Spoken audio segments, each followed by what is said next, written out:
Assalamualaikum warahmatullahi wabarakatuh. Alhamdulillahirrabbilalamin. Wabihi nasta'in ala umuri dunia waddin. Wassalatu wassalamu ala asrafil anbiya wal mursalin. Sayyidina wa habibina wa maulana Muhammad ajmain amma ba'du. Yang terhormat Bapak Farid Ardiansah selaku dosen pengampu mata kuliah etika profesi, dan tak lupa yang sangat kami banggakan rekan-rekan mahasiswa ekonomi syariah wabil khusus kelas 5B. Pada kesempatan kali ini saya akan menjelaskan tentang etika masyarakat Madura. Di sini terdiri dari dua pemateri, yang pertama dari Mayer Nahwati dan juga pemateri yang kedua adalah saya.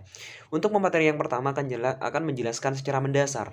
Sebelum kita mengetahui apa sih etika yang ada di masyarakat Madura, kita harus mengetahui terlebih dahulu apa sih masyarakat Madura itu, bagaimana sih keadaan sosialnya, bagaimana sih keadaan budayanya masyarakat Madura itu, sehingga teman-teman ketika nanti akan hendak memahami etika yang ada di Pulau Madura, tentunya yang ditanamkan oleh masyarakat Madura, teman-teman udah tahu terlebih dahulu apa sih masyarakat Madura, sosialnya seperti apa, sehingga nanti pemahaman teman-teman akan lebih mudah dan tidak salah persepsi dalam memandang orang Madura. Karena kebanyakan teman-teman atau orang-orang yang non Madura salah memahami karakter seorang Madura. Maka dari itu, kita saksikan pemateri yang pertama akan disampaikan oleh Mbak Ernawati yang akan menjelaskan tentang seputar Pulau Madura. Assalamualaikum warahmatullahi wabarakatuh. Saya Ernawati dengan NIM 148. Di sini saya akan menjelaskan tentang suku Madura. Suku Madura merupakan etnis dengan populasi terbesar di Indonesia. Jumlahnya sekitar 7.179.356 jiwa. Itu di sensus 2010. Mereka berasal dari Pulau Madura dan pulau-pulau sekitarnya. Mayoritas masyarakat suku Madura hampir 100% beragama Islam. Bahkan suku Madura yang tinggal di Madura bisa dikatakan 100% Muslim. Suku Madura terkenal sangat taat dalam beragama, seperti halnya suku Melayu atau suku Bugis yang juga sangat menjunjung agama Islam dalam kehidupan sehari-hari. Salah satu sebabnya dengan adanya pondok pesantren yang tersebar di seluruh Pulau Madura. Pesantren-pesantren begitu mengakar dalam kehidupan masyarakat Madura karena pesantren tidak sekedar mengajar ilmu agama tetapi juga mempunyai kiprah dalam kehidupan sosial kemasyarakatan dan peduli pada nasib rakyat kecil. Dalam budaya sosialnya, harga diri itu adalah yang paling penting dalam kehidupan orang Madura. Mereka memiliki sebuah peribahasa, lebih bagus pote tolang, atembang pote mata. Artinya lebih baik mati atau putih tulang daripada malu atau putih mata.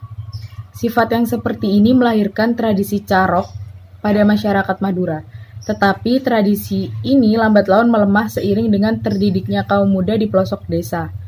Dahulu mereka memakai kekuatan emosi dan tenaga saja, tetapi kini mereka lebih arif dalam menyikapi berbagai persoalan yang ada. Ada perbedaan antara Madura Timur, yaitu Sumeneb dan Pamekasan, dengan Madura Barat, yaitu Sampang dan Bangkalan. Orang Madura Timur dikenal lebih halus baik dari sikap, bahasa, dan tata krama daripada orang Madura Barat. Orang Madura Barat lebih banyak merantau daripada Madura Timur. Hal ini disebabkan Madura Barat lebih gersang daripada Madura Timur yang dikenal lebih subur. Pada karakternya, suku Madura dikenal dengan intonasi bicaranya yang keras dan terdengar kasar. Walaupun begitu, mereka juga dikenal hemat, disiplin, dan rajin bekerja.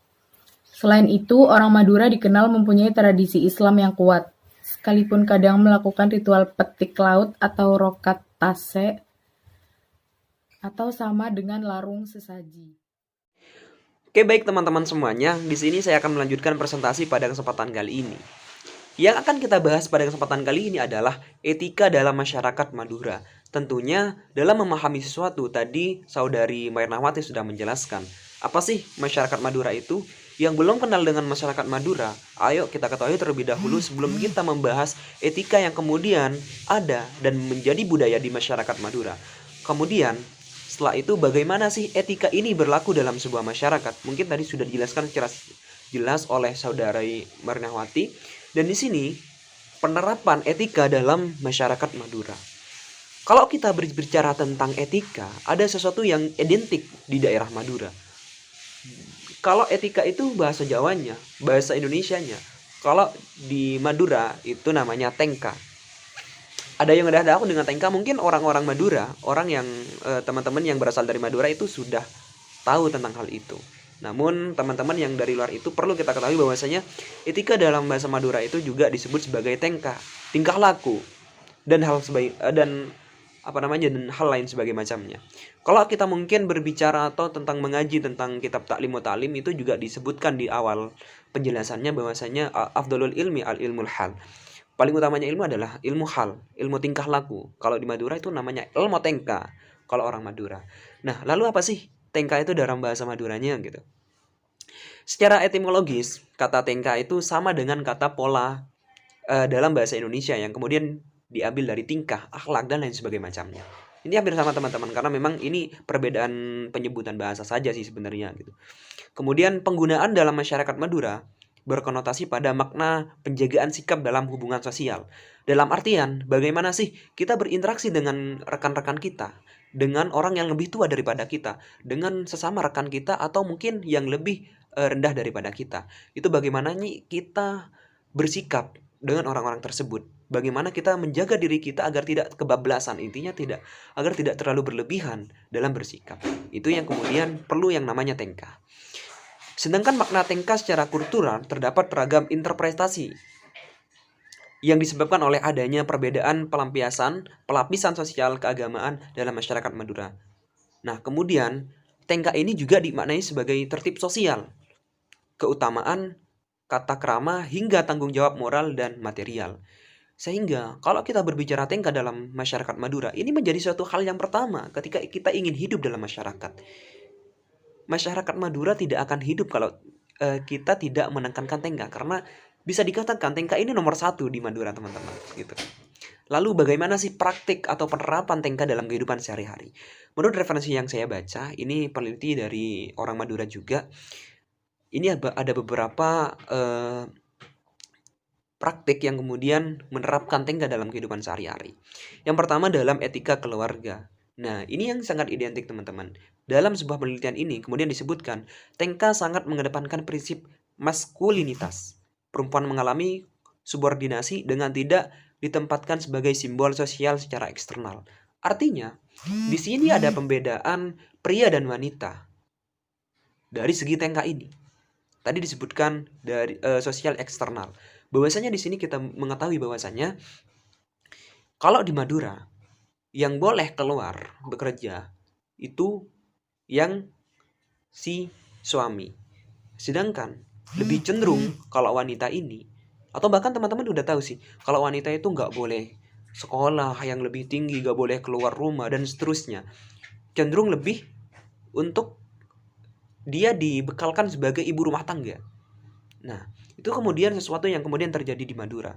Namun mungkin saat ini tidak terlalu menekankan hal seperti itu, karena sekarang sudah ada yang namanya akulturasi budaya dan seterusnya. Namun yang sebenarnya tengka yang berlaku dalam keluarga ini, bahwasanya pria itu yang kemudian lebih akrab atau lebih aktif dalam hal interaksi sosial secara eksternal atau di luar rumah, sedangkan wanita ini lebih kepada cenderung di internalnya. Kenapa demikian? Karena adanya budaya yang lekat di Madura dan juga dengan adanya masyarakat Madura yang cenderung agamis, ini memungkinkan hal ini terjadi. Karena kenapa? Kalau dalam agama Islam kan biasanya lebih baik wanita itu di rumah, tidak keluar, dan lain sebagainya macamnya.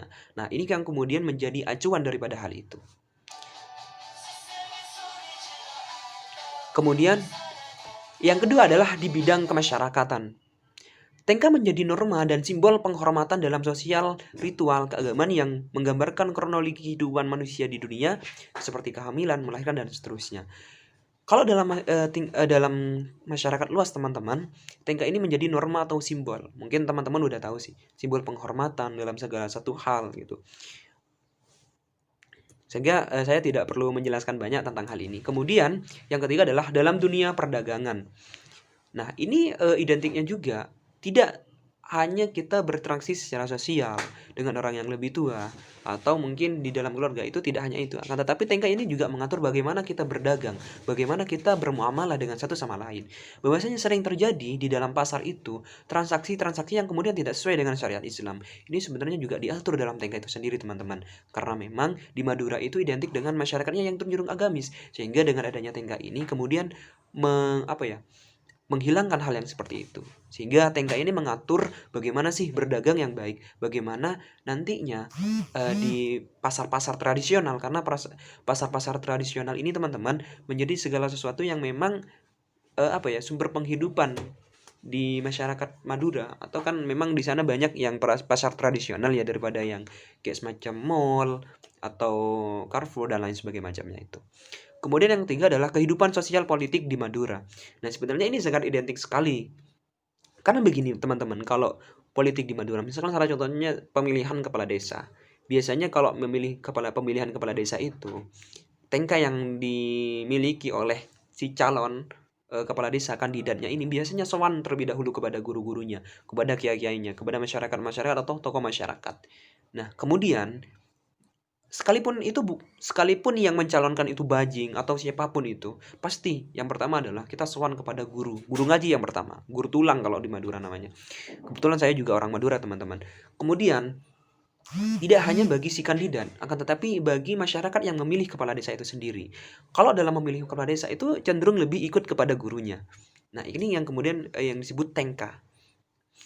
Biasanya dalam politik itu, dalam pemilihan kepala desa ya, kalau guru ngajinya, guru yang memang menjadi panutan bagi mereka, bilang pilih ini, biasanya lebih cenderung seperti itu, teman-teman. Tapi ini tidak signifikan gitu. Cuman ada beberapa yang memang menerapkan hal ini karena memang ini merupakan suatu yang harus dilakukan di Madura secara budaya gitu. Dan ada yang dan lain sebagainya macamnya. Kemudian yang ketiga adalah sebagai tradisi kosmologis. Kalau kita ketahui, kosmologis itu kan ibarat ilmu yang mempelajari tentang bagaimana kita mengetahui terbentuknya bumi, tanah, air, dan lain sebagainya macamnya. Nah, di sini ada sebuah tengka yang kemudian diterapkan, ada sebuah etika atau ada sebuah perilaku yang kemudian diterapkan oleh masyarakat Madura dalam hal ini. Contohnya menjaga keselarasan dengan bentang darat atau landscape dan bentang laut atau seascape dan makhluk gaib. Nah, ini yang kemudian menjadi identik. Mungkin teman-teman yang masih belum tahu mungkin akan tahu, dan mungkin ada yang udah tahu sebenarnya sih. Di darat tengka menyangkut peruntukan lahan dalam membuat pemukiman dan tempat usaha masyarakat percaya pada jenis-jenis tanah tertentu dan menghindari jenis-jenis tanah lainnya sebagai upaya menghindari tabrakan dengan alam dan makhluk gaib. Nah, ini kemudian yang budaya yang kemudian diterapkan di Madura atau menjadi suatu hal yang dikedepankan ketika kita melakukan sesuatu. Misalkan nih contohnya, kita mau bangun rumah. Kalau di Madura itu ada istilahnya cilapate. Cilapate itu kemudian tanah yang kemudian tidak bisa dibangun rumah karena memang kepercayaan masyarakat Madura, tengkanya oleh masyarakat Madura, kalau itu dijadikan rumah, maka akan terjadi hal-hal yang negatif terhadap rumah tangga atau anggota keluarga yang akan menempati rumah tersebut. Nah, ini yang kemudian, teman-teman. Begitu juga dengan interaksi mereka dengan laut yang dipercayai memiliki kekuatan magis, sehingga keseimbangan dengan laut harus terus dijaga dengan tata kelakuan dan ritual. Sehingga banyak kan kalau misalkan masyarakat Madura itu ada yang melakukan ritual atau istilahnya bu sobu gitu ya kalau istilah Madura itu. Ini yang kemudian dipercaya oleh masyarakat Madura sebagian daripada tengka itu sendiri. Jadi tengka itu tidak hanya ke masyarakat, akan tetapi kepercayaan secara kosmologis terhadap tanah, terhadap laut, atau mungkin terhadap tumbuhan-tumbuhan sekitarnya gitu. Itu guys kalau Madura sih, teman-teman. Ini sudah menyangkut kepada budaya sih sebenarnya gitu.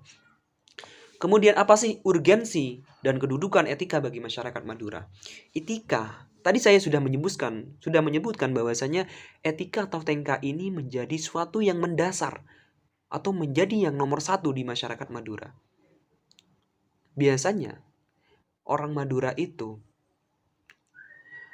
sekalipun dia memiliki pendidikan yang tinggi, S1, S2, mungkin sampai habis S-nya, kalau tidak memiliki etika, itu tidak akan dinilai oleh masyarakat Madura. Karena yang dinomorsatukan oleh masyarakat Madura adalah tengka atau tata krama, bagaimana dia mengedepankan etika-etika baiknya terhadap masyarakat yang ada di sekitarnya. Salah satunya tuh yang begini, penilaian orang Madura itu biasanya kalau misalkan ada nih anak mondok, si A mondok 1 tahun misalkan, tapi ketika pulang dia alim, dia tunduk, dia sopan dan sebagainya macamnya. Dibandingkan dengan si B ini mondok sudah 10 tahun, tapi ketika pulang dia kelakuannya sembrono, minuman keras dan lain sebagainya. Itu tidak bakal dinilai sekalipun memiliki ilmu yang tidak terbatas. Kan tetapi dia tidak memiliki etika. Karena etika di dalam masyarakat Madura itu yang dinomorsatukan.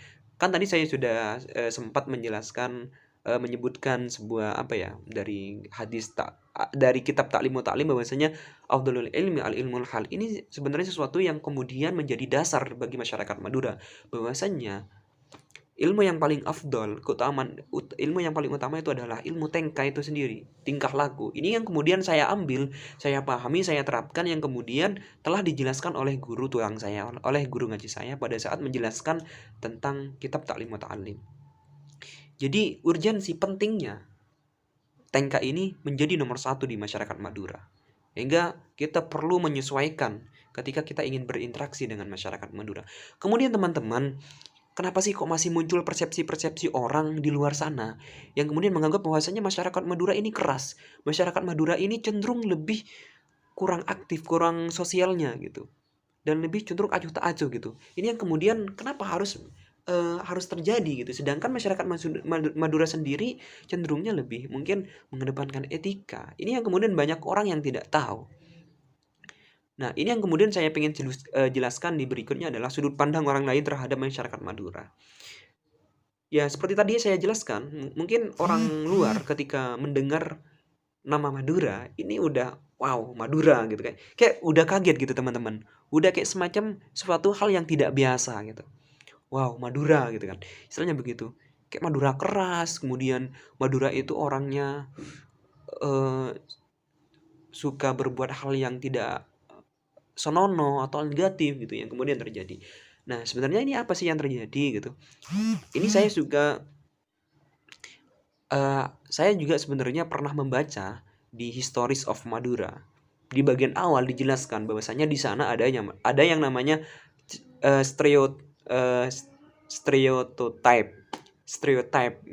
Itu apa ya? Kayak agak sulit gitu ya. Saya bacakan maknanya aja. Menurut Kamus Besar Bahasa Indonesia bahwasanya stereotype itu adalah konsepsi mengenai sifat sesuatu golongan berdasarkan prasangka subjektif dan tidak tepat. Dalam artian, bisa jadi orang-orang yang memiliki perspektif yang seperti itu hanya mendengarkan dari perkataan orang ke orang, tidak secara objektif, bisa jadi secara subjektif. Apa yang dari mereka dengarkan, mereka tanamkan, mereka pahami gitu. Oh, bahwasanya orang itu berbicara demikian, bahwasanya orang Madura itu negatif, bahwasanya orang Madura itu keras. Nah, kemudian kita tanamkan dalam diri kita. Itu yang kemudian disebut dengan stereotype. Nah, itu tidak benar sebenarnya teman-teman. Kenapa itu terjadi sih sebenarnya? Kenapa terjadi gitu? Yang pertama, masih terbatasnya informasi yang didapatkan orang-orang luar Madura tentang orang Madura yang tepat dan objektif menjadi salah satu penyebab timbulnya penilaian-penilaian negatif terhadap orang Madura. Nah, ini yang kemudian harus teman-teman pahami. Teman-teman yang di luar Madura itu perlu memahami, perlu pendekatan secara khusus, secara objektif, bahwasanya memang orang Madura tidak seperti itu. Kemudian, kebanyakan media massa, terutama televisi, dalam menyajikan program-program yang isinya memunculkan masyarakat Madura itu cenderung masyarakat Madura itu memiliki peran atau diberikan peran orang-orang yang kasar. Contohnya nih, sebagai penjahat, sebagai bajingan, kemudian sebagai penjual sate dan lain sebagainya macamnya. Ini yang kemudian sesuatu hal yang perlu dirubah. Karena memang kok malah menggambarkan orang Madura itu keras gitu ya. Diberikan peran yang seperti ini gitu. Harusnya secara objektif gitu. Kemudian yang ketiga adalah tingginya angka kriminalitas. Sebenarnya sih memang iya kalau misalkan persepsi orang itu didasarkan kepada tingginya kriminalitas yang ada di Madura. Cuman adanya kriminalitas Madura itu bukan berarti karena memang minimnya moralitas di Madura, bukan seperti itu, akan tetapi mungkin permasalahan ekonomi, permasalahan sebagai macamnya. Itu yang kemudian seperti Carok. Tidak semua daerah melakukan tradisi yang seperti itu. Misalkan nih teman-teman, dimanapun bumi yang dipijak, maka disitulah akhlak dijunjung tinggi. Itu yang kemudian semboyan orang Madura. Kemudian juga ada semboyan lebih baik putih tulang daripada putih mata. Dalam artian selain itu orang Madura itu lebih baik menanggung malu daripada lebih baik mati daripada menanggung malu. Ini yang kemudian jiwa lakinya orang Madura yang kemudian jangan sampai disalahartikan. Madura memiliki semboyan seperti itu bukan orangnya yang cenderung keras, akan tetapi Madura memiliki semboyan seperti itu. Ini merupakan ketegasan, kejantanan seorang Madura. Bahwasanya orang Madura tidak akan bertindak kekerasan, tidak akan mengganggu seseorang ketika dia tidak disalahi. Orang Madura biasanya kalau kita ya nggak tahu teman-teman menyikapi seperti apa. Orang Madura biasanya kalau kita ketemu dengan orang Madura biasanya sopan, gampang akrab. Tapi kalau orangnya seperti itu jangan sampai disalahin. Jangan sampai Anda berbuat salah kepada orang Madura. Mungkin ada orang yang sabar, cuman kalau misalkan orang yang mengandalkan putih tulang daripada putih mata, itu akan terjadi hal yang tidak diinginkan teman-teman gitu. Nah, kemudian terakhir dari saya mungkin di orang Madura ini, sejahat-jahatnya orang Madura, pasti dia masih memiliki tengka. Misalkan bajingan-bajingan yang ada di Pulau Madura misalkan, di daerah saya. Sekalipun namanya bajingan, dia masih memiliki tengka terhadap guru yang pertama mengajari ia ngaji. Kalau gurunya udah bilang A, dia harus A. Kalau gurunya harus bilang B, dia pasti B. Ini yang kemudian identik di orang Madura. Sekalipun dia bajingan, judi, kemudian sabung ayam, dan lain sebagainya macamnya. Tetapi kalau gurunya udah memerintah ini, pasti dilakukan. Itu yang kemudian identik di orang Madura. Saya simpulkan bahwasannya tidak semuanya persepsi itu benar, teman-teman. Coba dekati orang Madura secara objektif, tidak lagi secara subjektif. Karena pendekatan secara objektif, kita akan mengetahui lebih dalam lagi apa sih yang sebenarnya ada di dalam jati diri orang Madura. Mungkin kalau kita punya teman, ayo kita dekati teman-teman masing-masing. Bagaimana sih sikap teman-temannya? Kalau sikapnya kasar, tabayun terlebih dahulu. Apa sih yang membuat mereka kasar? Atau memang sikapnya atau pembawaannya dia kasar atau seperti apa? Saya nggak paham. Tapi kalau kita dikasih secara objektif atau barangkali kalian awalnya ada masalah dengan dia sehingga dia bertindak seperti ini, nah ini yang kemudian menjadi awalnya. Kemudian memang orang Madura itu kalau bicara ya begitu teman-teman, karena memang logatnya seperti itu gitu. Nggak bisa halus gitu. Dalam artian ada juga sih mungkin yang terbawa dengan suasana bisa halus atau bisa menyesuaikan, itu ada gitu. Mungkin hanya itu ya teman-teman yang bisa saya sampaikan, kurang lebihnya mohon maaf. Nanti bisa kita interaktif dalam diskusi dan saya mohon maaf apabila apa yang saya sampaikan ini melenceng dari koridor yang sudah ada. Kemudian juga teman-teman apabila ada pandangan atau rujukan dari referensi lain mohon nanti dijelaskan. Assalamualaikum warahmatullahi wabarakatuh.